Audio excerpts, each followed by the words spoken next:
সবাই ব্যস্ত, এই ব্যস্ত ভিতরে মা কৃপা করছে তাই রথযাত্রা চলছে। কাটাখালী মাতৃধামে রথযাত্রা,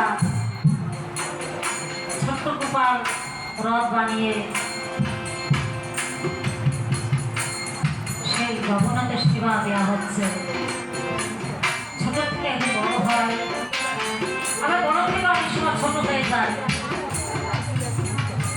আমাদের ভক্তি আচরণ, তাই আমরা এই রথযাত্রা দর্শনের কিভাবে হলো গেল মঙ্গলবার একটু আলোচনা করেছিলাম। আমাকে দর্শন করলে জীব এই পাপ থেকে মুক্তি পায়। এই জীব এই ধরাধামে এসে পাপই করে, তো পাপি। তাই জগন্নাথ দেবের দর্শন হলে এই পাপ থেকে সে মুক্তি পায়।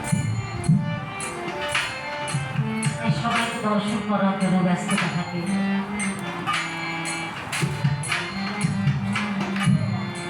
তাই আমরা কতটুকু সময় আলোচনা করবো, যেমন আমার এখন তো কিছু ভক্তরা আসছে, ভক্তরা আসলে তো মনটা ধরে যায়।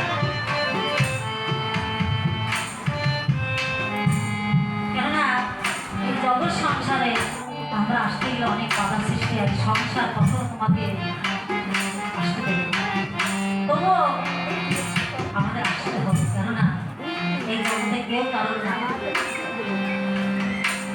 আমার জন্য আমি কি সম্ভব করিলাম, আমি একটু গান করলাম, অর্থ বাড়ি গাড়ি কত কিছু করিলাম, তুমি যাবার